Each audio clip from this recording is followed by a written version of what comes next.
Shalom, Assalamualaikum warahmatullahi wabarakatuh. Perkenalkan, nama saya Syafira Nurulain Darampalo dengan NIM 2314201072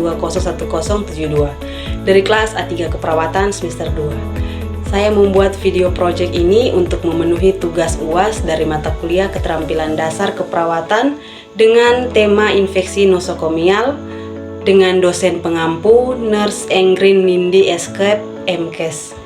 Sebelum saya menjelaskan lebih dalam, di sini saya akan memberitahu apa itu infeksi nosokomial. Infeksi nosokomial adalah istilah yang merujuk pada suatu infeksi yang berkembang di lingkungan rumah sakit. Artinya seseorang dikatakan terkena infeksi nosokomial apabila penularannya didapat ketika berada di rumah sakit, termasuk juga infeksi yang terjadi di rumah sakit dengan gejala yang baru muncul saat pasien pulang ke rumah dan infeksi yang terjadi pada pekerja di rumah sakit. Kita masuk di penyebab. Sumber penyebab terjadinya infeksi nosokomial yaitu yang pertama pasien, yang kedua petugas kesehatan, yang ketiga pengunjung, yang keempat sumber lain yang meliputi kondisi kebersihan lingkungan rumah sakit, kebersihan dan kesterilan peralatan rumah sakit, serta kebersihan peralatan yang dibawa pasien atau pengunjung. Gejala infeksi nosokomial yang meliputi yaitu demam, takikardia, sesak nafas, lemas, dan lain-lain. Pencegahan infeksi nosokomial yaitu yang pertama mencuci tangan, yang kedua menjaga kebersihan lingkungan rumah sakit, yang ketiga menggunakan alat dan prosedur, yang keempat penempatan pasien di ruangan isolasi, yang kelima mengikuti standar operasional prosedur atau bisa dibilang SOP. Nah, di sini saya akan menjelaskan 5 momen cuci tangan dan 6 langkah mencuci tangan.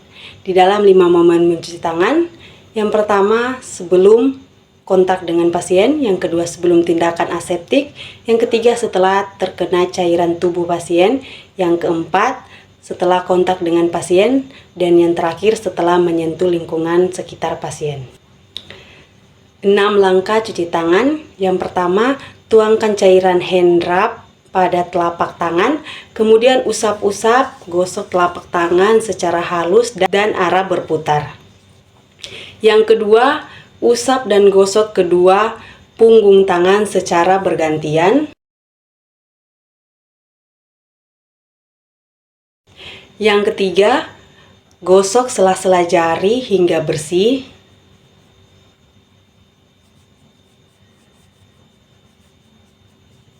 Yang keempat, bersihkan ujung jari secara bergantian dengan posisi mengunci.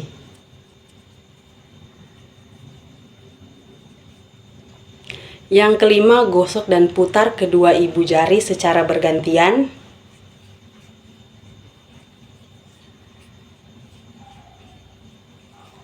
Dan yang keenam, letakkan ujung jari ke telapak tangan, kemudian gosok perlahan-lahan.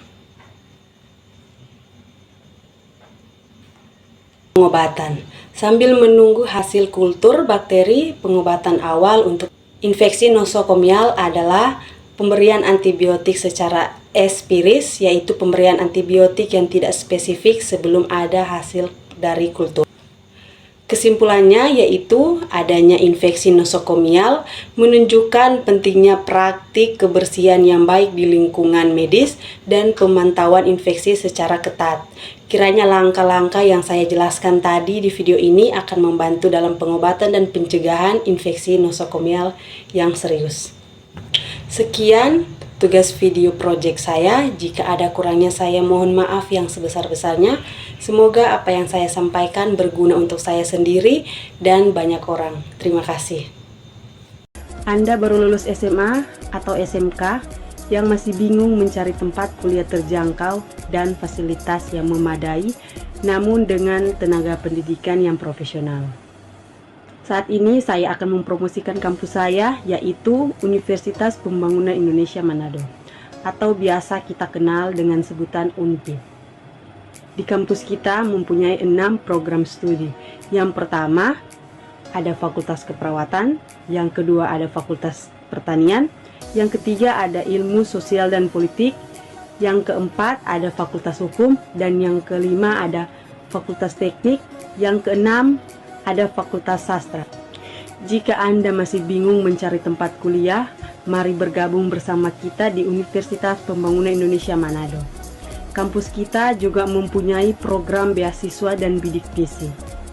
Untuk info lebih lanjut, silakan hubungi link di bawah ini atau searching Instagram Unpi Manado.